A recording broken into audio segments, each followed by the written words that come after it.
Howdy and hello, I am Seattle's one and only Glamazon goddess and queen of the pigs, IsabellaExtynn, and welcome to the first virtual reality edition of The Race is On.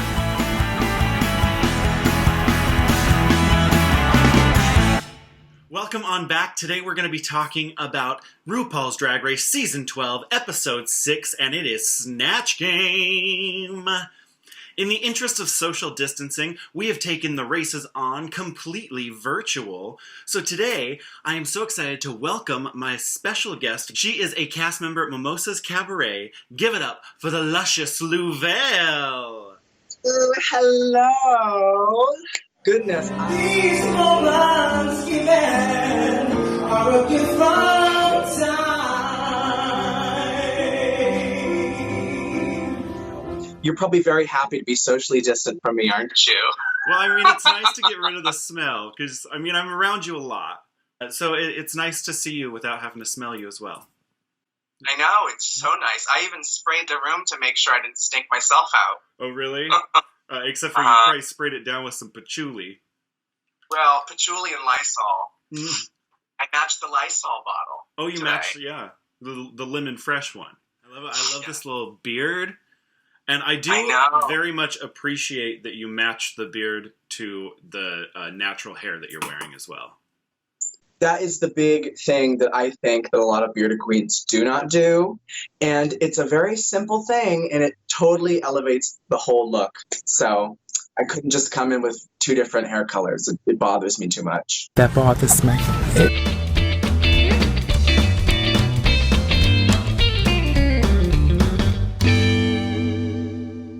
This is a whole different ball game doing it over the computer instead of like actually talking face to face with somebody. I honestly was sort of hesitant to jump into the whole digital drag thing. It feels like you're starting over again and doing work for free because you are, and hoping that people donate. If you'd like to support more content on this channel, go ahead and donate to my Venmo or CashApp. Donations appreciated. It's interesting because I do kind of wonder what is going to sort of stick around with all this digital stuff. That exchange of energy between the audience and me when I'm performing, I think is so crucial to what I do. We are here for a reason. We are talking about the Snatch Game today. This was a little bit of a tough one. I don't want to say it was a stinker because there were some really good characters. There were some major shining moments. And this time, it really just felt like it was Gigi's game and Jackie's game. And that was it. I've actually seen a lot of talk online about how people want to get rid of the Snatch Game. They think the Snatch Game is played out. It's been around for a while. It's done its thing. I don't agree with that. I think Snatch Game should definitely stay. And Jackie made a really good point when she said it is the one challenge that we all have the most time to prepare for. Like every challenge is sort of like a different foundational sort of aspect of what drag is and the history of drag. And I always think of like, not as many queens do celebrity impersonation anymore, but it has always been one of the major avenues. It's such an important challenge. And just like the queer culture that comes along with the match game, I think that right before the walkthroughs happened, somebody mentioned the word volley to RuPaul, and then she repeated it to every single girl. Like, volley was the word of the day, was the Pee Wee Herman word of the day. Every time I heard volley, I was like, ah! I personally think that Jackie should have won. I think that playing Maria the Robot takes a degree of creativity that maybe Jackie's character didn't require. Because, I mean, the Real Housewives, they're hilarious. They come with catchphrases. They come with moments that people can reference very easily. And with Gigi, she really had to think about, okay, how am I going to turn this robot that's been in multiple interviews but hasn't really been funny into a character that's going to make RuPaul laugh? My devil's advocate to that point is that Jackie took a real person and learned everything there was to learn about that person and embodied that person and made it funny. Jackie made me laugh a lot. Yeah. Gigi had more of a blank slate. She could kind of go anywhere with it. She had a lot of freedom because it isn't a character that everybody knows that person's personality. Jackie really fulfilled the brief of Snatch Game, where she embodied a celebrity and made it funny, where Gigi created a new character, which isn't necessarily Snatch Game. So we'll just go in the order that they were sitting in, up on the dais for Snatch Game. Heidi was doing Leslie Jones. It was okay. Yeah, it wasn't bad. It was definitely one of those, you're safe. I don't think she planned on doing Leslie Jones before she got there, because she literally recreated Leslie's look from judging a couple weeks before. So I don't know if there was footage behind the scenes that we never saw air where they discouraged her from playing a different character. But yeah, that was something that they just, like, she picked last minute. Yeah, definitely. And it was fine. She was just being Heidi, and Heidi is charismatic. The next one was Jackie Cox. She was amazing. I loved Jackie. I thought that Jackie should have won. I love Jackie in every episode.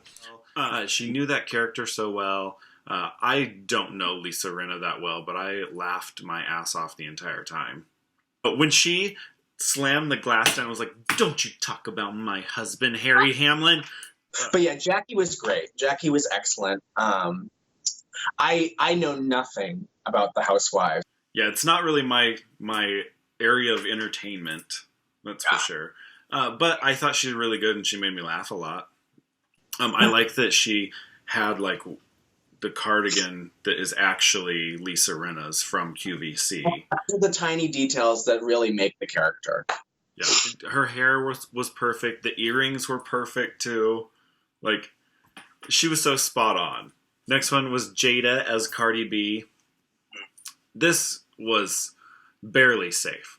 She was saved by the editing because they didn't even show her that much.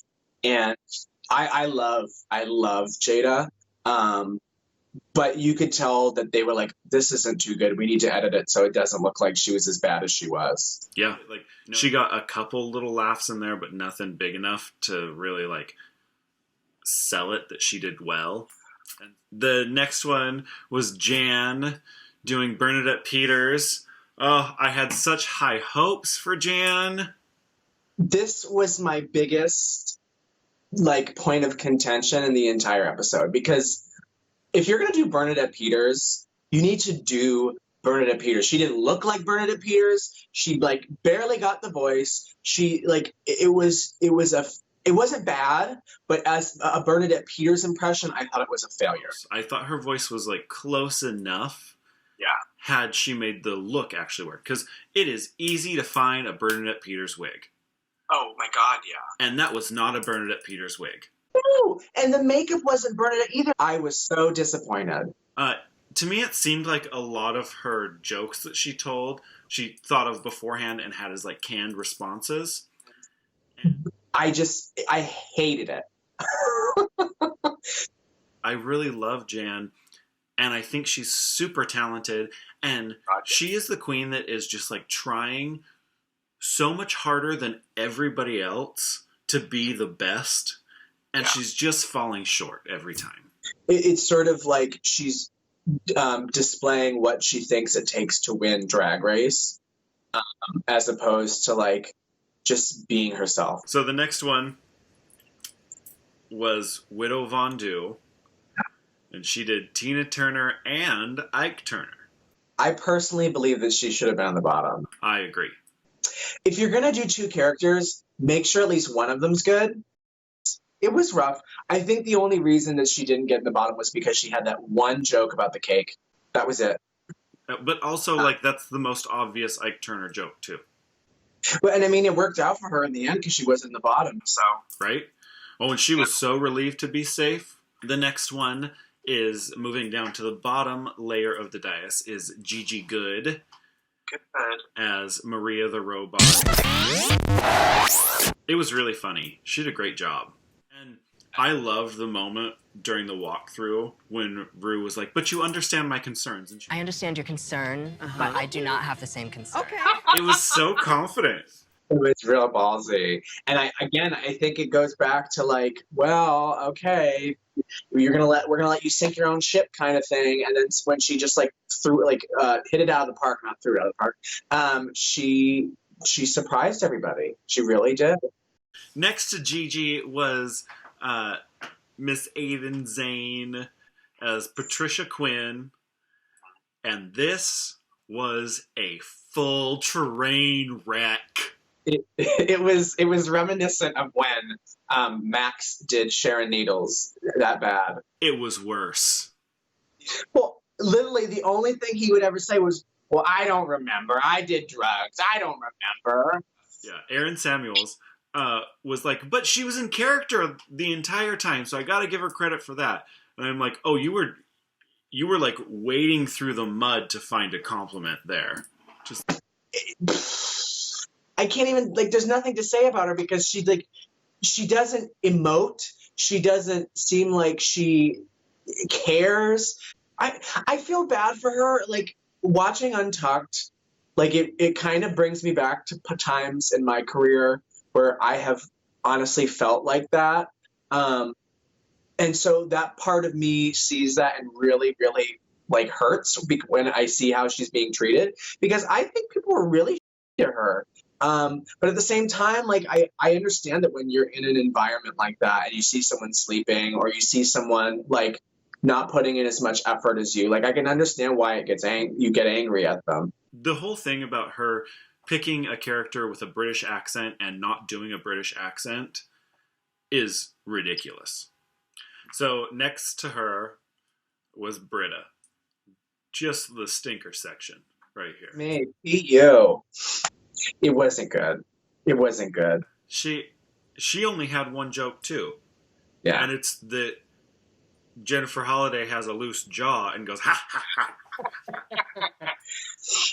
Really got the jokes. And there were jokes that you could see in Britta's eyes that she thought they were going to land and be a big laugh. And then It was just boring. Like, I mean, that's sort of the greatest sin, I think, is just being boring. yeah. Next one is Crystal Method. She did Poppy. And it wasn't funny, but it was accurate. I don't like Poppy. I don't listen to her music, but there were some moments in there where I did see people laughing. So I was like, okay, maybe it's not what they wanted it to be, but I didn't think it was like bottom of the barrel material. It was a weird character to choose.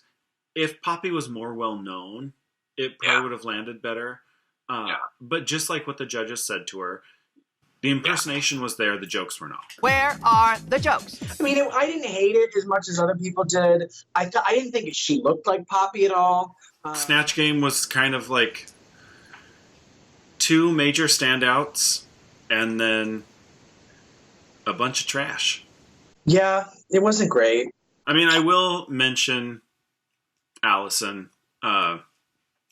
real quick because her Katharine Hepburn was funny. Yeah, of course. I understood why she was put in the top 3. Yeah. It's really unfortunate that she's a trash person. On to the runway. Runway theme was Frozen. I think it's really cute when they dress up the set. If it's such a strong theme like Frozen, you kind of have to. So I'm glad that they did that. Grew in that pink hair. It was so good. The dress, I couldn't tell if it was silver or purple, but I liked it either way. Yeah. Daniel Franzese, his shirt that he was wearing, it had tearaway, but it was just a tearaway to the same shirt. We're going to start with Aiden Zane, and she was in the Yeti claymation-inspired look. It was cute. It was really a cute concept, and I fucking love those movies. But if you're gonna do that, don't like get a cheap like mask and then put like it. Just go for the gold, girl. This is a look that would have been great on season 4 of Drag Race. Yes. But it's now Absolutely. season 12, and the fashion on Drag Race has been elevated to a point that this doesn't work anymore. So the next one was Britta. This gown was gorgeous. Oh, it was absolutely gorgeous. I saw a few people online who were just petty, being like, "Oh, Alexis Michelle wore that for her promo." I'm like, it's obvious it's the same designer, but it's a different dress. I think it's ridiculous that people are being like, "Oh, that's just Alexis Michelle's dress," and because it's not. And she looked gorgeous. The only thing I would change, I didn't think that it made sense for a Frozen look to have pink. Also, I don't like the shoulders on it. And that's just a personal preference thing. I also don't like the cap sleeve. I love the way she pads. Yeah, oh my god, her body is stunning. All right, the next one is Crystal Method. I loved this look. Me too. As soon as she walked out, I saw Mr. Freeze. Do you remember the Heat Miser, Snow Miser? She's Mrs. Icicle. She's Mrs. Snow. I love this look, though. I love that she did the silver makeup and then that little blue blush that she had on her cheeks with that silver makeup was so good. It was gorgeous. I love sort of that, like, businesswoman in the 70s where, like, it's this sort of, like, silk shirt with, like a flared out business pant. Her makeup was stunning with it. Her makeup is always stunning, and she's just so lovely. Like, there's really nothing bad about her. She is the most lovable character on the season. Next is Gigi Good. I didn't love this look. I liked it. I liked it because of what it was, but compared to everybody else, it just felt boring. And then she's like, "I'm cold." I did love the wig, though. The wig was really pretty. The wig was so pretty. It was just like that simple kind of like, yeah, adorable. I loved it. And I liked her big props. I don't know how she packed everything. I mean, LA is the place to live if you're going to audition for the show because you don't have to. They don't have to buy you a plane ticket. You can have all of the things that you need right there. Mm-hmm. Well, and if you're Willem, you can even get conjugal visits from your husband. Exactly. Next is Heidi. Also didn't love this look. But I just don't think Heidi has good fashion. Very much like what somebody who doesn't have great taste thinks is elegant. I thought it was sort of campy. But I don't think she meant for it to be campy, so that's sort of the problem. It didn't look horrible, like it didn't look like it was in tatters or anything. But it was still safe. Yeah, it was safe. She did fine. Next up is Jackie Cox. I really like this look, and here's the thing. This is an Abraham Levy corset, and I am so tired of Abraham Levy corsets. That being said, this look was gorgeous. Yeah, because When she put her arms like this, when she was wearing it, it created a snowflake. oh, Is what I liked. And that's why I like it so much, is because it took the Abraham Levy corset and made the focus something else. And she talked about this being the only time she'll wear blonde hair. I actually really liked her in the blonde hair. Frozen is based on a fairy tale called the Ice Queen, and the Ice Queen is more like a queen, and so that's what it came across as me, so I really liked it. Speaking of Ice Queen, the next one is Jada Essence Hall. I think she looks stunning. She had the full ice crown, the ice shoulders. The only problem that I had with this look was the fact that it kept getting caught up around her feet. I mean, she's one of those queens that when she puts a look together, it's impeccable. She wants every single rhinestone and detail to shine. Like, she has that seasoning that a queen had. Like, she looked stunning on the runway, and I loved how it draped around her hips. Next up, we've got Just Jan. I honestly, it was one of my favorites, but I also like that kind of stuff. Like, I liked how it was very, like, not creepy, but like fantasy, and sort of the one thing that I don't know why this impressed me so much, but the fact that like the braid came out so easily, like, it's like, ooh, how did you do that? But I thought it was a really cute look. It was interesting. Her makeup was great underneath it. It's always great. This is probably the best face that Jan has painted in the I competition. think so. I just love the texture, and I think it's the same designer who did Aquaria's mermaid oil spill look. Really I love texture in fashion. The reason that I don't like it is because I'm allergic to latex and I just can't wear it. She can't help you, girl. That's what she can really wear to do social distancing. Tell you what, yeah, you want a social distance, put some latex on. I won't come near you. She says that to all her tops. All right, and the last one is Miss Widow Von Du. This is a bad look. I love the idea.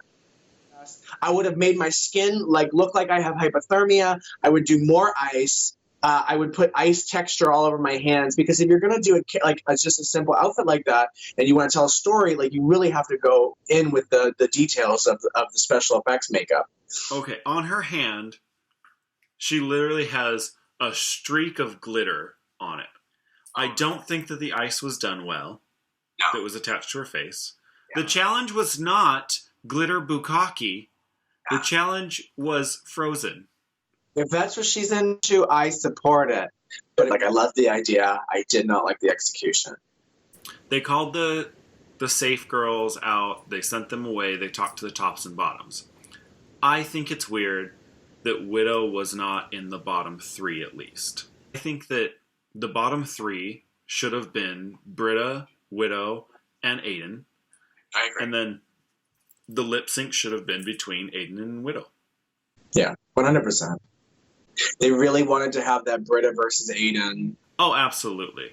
And Aiden didn't even look like they were trying. Britta's performance was good. She had the magic trick.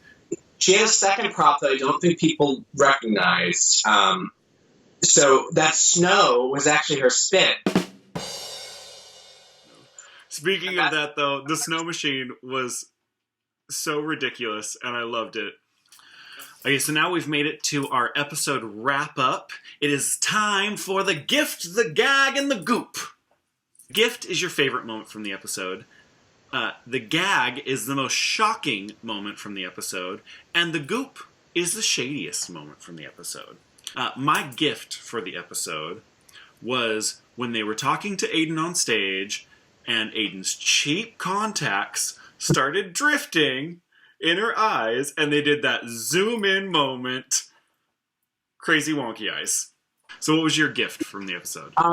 My gift was just seeing how well Gigi pulled out that character. It was really just so fun for me to watch. That's actually my gag for the episode, is how well Gigi did as the robot, because I did not expect it. What was your gag? My gag was that Widow was not in the bottom. I just thought that her performance was worse than Crystal's. Her look was worse than Crystal's. Goop for the episode, the shadiest moment. What was your shadiest moment? My shadiest moment was in Untucked when, as Britta was talking about how she had won Entertainer of the Year, there was just a voice off on the side that was like, I think you're relying on that title too much. And then Jan just started smacking the giant shade button. My goop was after they had done Snatch Game, while they were getting ready for the runway, and Jackie was like, This is the one challenge you have the most time to prepare for. I want to thank you so much for joining me to discuss the episode. Next week, I will be back with a new guest on virtual reality to talk about episode 7 of RuPaul's Drag Race Season 12. If you'd like to support more content on this channel, go ahead and donate to my Venmo or CashApp. Donations appreciated. Make sure you tap that red subscribe button and then ding that little bell to get notifications on everything happening on this channel. Follow Louvel on all her social media accounts. I want to thank you so much for being with me today, Louvel. I can't wait to see you again in person. No. Well, thank you so much for being here. I really appreciate it. And I will talk to you soon. Come on back next week. We'll see you later.